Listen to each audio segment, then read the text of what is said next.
Je m'appelle Michel, j'ai 64 ans.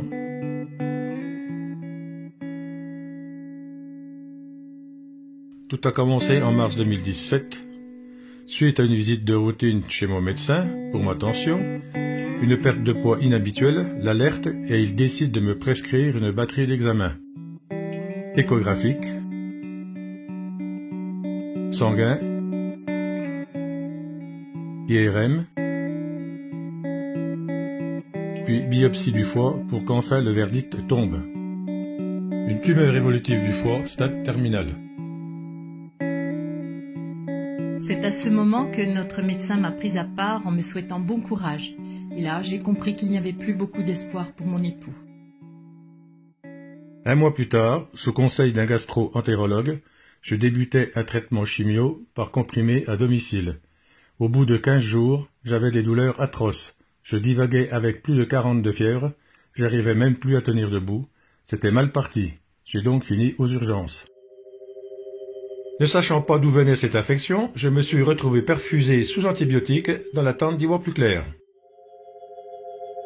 Puisque mon époux était uniquement suivi par un gastro-entérologue, j'ai moi-même pris rendez-vous avec une cancérologue qui nous a expliqué que la douleur et l'infection étaient dues aux comprimés de chimio.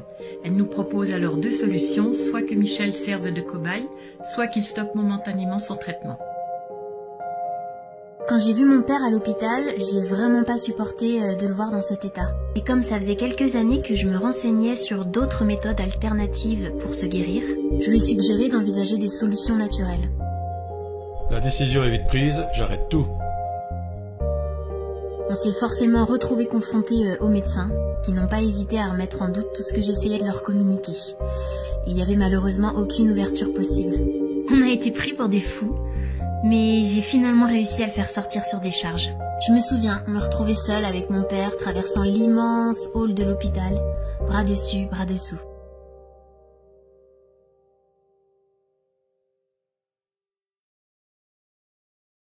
Laura m'a proposé d'appeler Laurence, la thérapeute que j'avais rencontrée lors de mon premier diagnostic.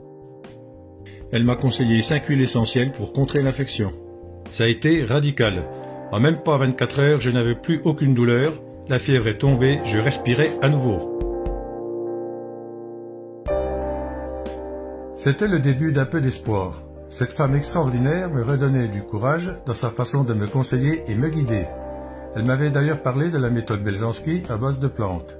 Et n'étant plus sous chimio, le 30 mai 2017, je me suis lancé dans ce traitement.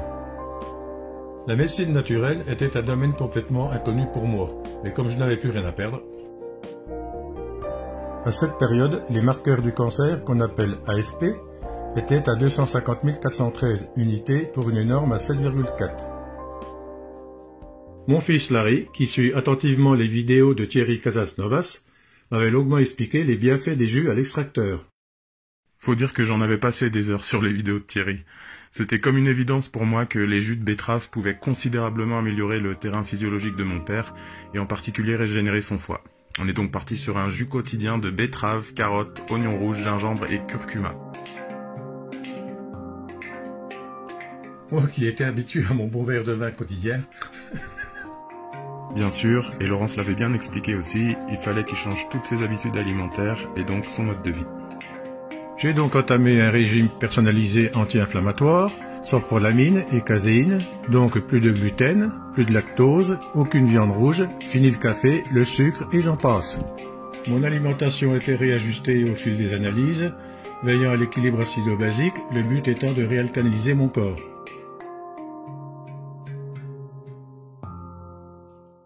Mes journées se résumaient à un test de pH, une douzaine de gélules Beljanski, avec des jus spécifiques adaptés à chaque situation et une alimentation répondant à mes besoins vitaux.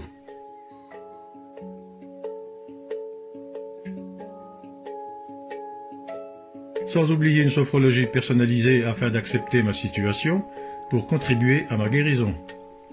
Un changement radical de mes croyances. Un travail psychocorporel sur l'identification et la compréhension des causes profondes de ma maladie afin de viser une zéro récidive. Je ne vous cache pas que ça n'a pas été facile. Je faisais des prises de sang chaque mois pour suivre l'évolution de mes AFP. C'était incroyable.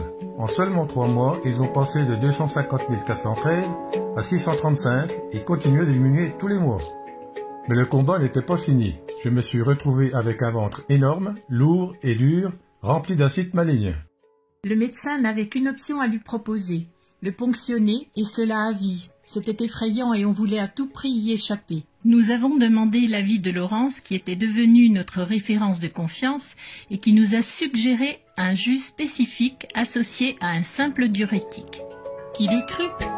Quel miracle! En quelques semaines, j'avais éliminé toute l'acide. Encore une bataille de gagner.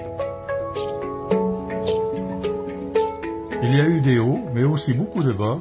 Il m'a fallu du courage, une forte volonté, car malgré le soutien de mon entourage, personne ne pouvait le faire à ma place. Aujourd'hui, mes AFP sont stabilisés à 3 unités, bien en dessous de la norme. Je suis totalement guéri, j'essaie de garder mon équilibre alimentaire et j'ai trouvé mon confort dans mes nouvelles habitudes. Je continue de travailler sur les causes profondes avec de nouvelles sophrologies. Il m'arrive de jeûner en sautant un repas, par exemple, et quel plaisir de pouvoir retourner à mes activités. Je ne remercierai jamais assez Laurence, ainsi que ma femme, sans qui je n'aurais pas eu la force. Et il fallait me supporter. Et bien sûr mes enfants, mes amis, et tous ceux qui, de près ou de loin, ont participé à ma guérison. L'expérience de mon papa m'a confirmé que les seules limites que l'on a sont celles que l'on s'impose. Un petit mot pour finir? Merci la vie.